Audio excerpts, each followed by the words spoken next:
Good morning বন্ধুরা, আশা করি তোমরা ভালো আছো। আমরাও খুব ভালো আছি। তা আজকে সকালটা শুরু করলাম এই যে গণেশ ঠাকুরের মুখটা দিয়ে তোমাদের সামনে শুরু করলাম। তো এদিকে দেখো আমি ঠাকুরকে ফুল টুল দিয়ে দিয়েছি। আর এদিকে আমার ছেলের ছোট্ট একটা দোকান আছে। সেই দোকানে মানে ছোট্ট ছোট্ট সব কাস্টমাররা আসে। তো মাম্মা এই যে ঘুমোচ্ছে, আমি এদিকে ঠাকুরকে ফুল টুল দিয়ে নিয়েছি। এদিকে আমাদের লাইনে জলটা চলে এসছে, বালতিটা ভরে গেছিলো দেখে মাকে বললাম, মা ফাঁকা জায়গাটা দিয়ে দাও। তো মা সেই ফাঁকা জায়গাটা দিচ্ছিল। এবার আমি ওপর থেকে ভিডিও করছিলাম দেখে মা আবার হাসছে। মা বুঝতে পারেনি যে আমি ভিডিও করছিলাম। তো যাই হোক, এটা হলো আমাদের ওই ছোট গাছটার আম। এবার ওই ছোট গাছটা প্রচুর আম হয়েছিল, কিন্তু ঝড়ের দিনকে যেন সব চুরি করে নিয়ে গেছে বাইরের দিকে আমগুলো। এদিকে আমি ভাত বসিয়ে দিয়েছি, এবার মাম্মাকে ডেকে তুলছি। ওকে তোলা মানে প্রচুর সমস্যা। অ্যাঁ উ করতে থাকবে, কোনো দিন ভালো করে উঠে যাবে, কোনো দিন আবার যেহেতু শরীরটা একটু খারাপ সেজন্য একটু বায়না করবে। তো এবার এটা সেটা বলে ওকে তুলতে হয়। হাতের মধ্যে দাগি দুগি করে কি করেছে পেন দিয়ে। তো এই যে আমার ছোট ছেলেও চলে এসছে, ওর দাদার সঙ্গে একবার সকালবেলা ওকে দেখা করতেই হবে। আর ভোরবেলা থেকে ও দাদা দাদা করতে থাকে। এবার ও তো ঘুম থেকে ওঠে না, তখন ওর জন্য আসে না। আর এদিকে আমার রবিবারে বাজার চলে এসছে, মা কাল রাতে কচুলতি কেটে রেখে দিয়েছিল, সেটাও করব। আর এদিকে আমি ছেলের জন্য পাতলা ঝোল করছি, যেহেতু ওর শরীরটা ভালো নেই।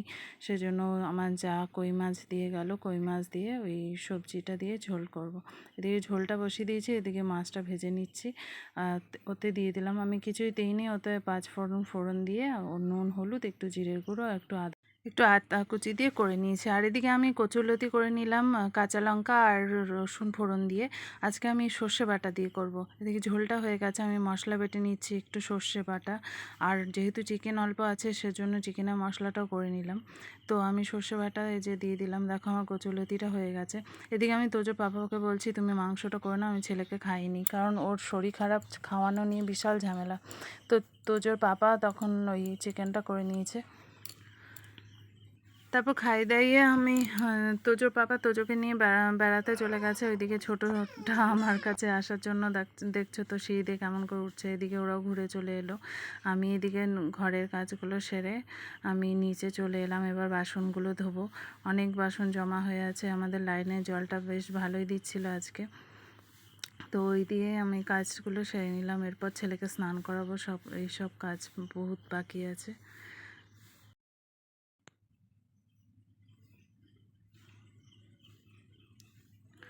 তো সব কাজ খাওয়া দাওয়া শেষ করে তারপর আমি এই বাড়িতে এলাম। এই বাড়িতে এসে গাছগুলো একটু দেখতে এলাম।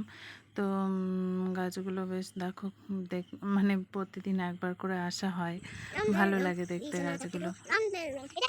তো দুপুরবেলা ঘুম থেকে ওঠার পর ছেলে যখন উঠে গেল, আমি ভাবলাম তাহলে একটু বাইরে নিয়ে ঘুরে আসি।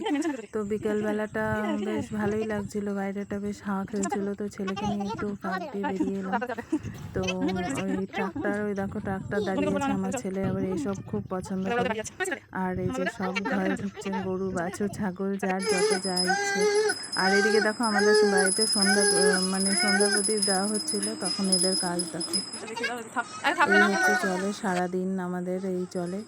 তো এই দেখো একজন শঙ্খ বাজাচ্ছে আর একজন ঘন্টা বাজাচ্ছে। তো আজকের ভিডিওটা কেমন লাগলো জানিও। আশা করি সবাই ভালো থাকবে এবং ভালো থেকো, আমাদের পাশে থেকো। Thank you.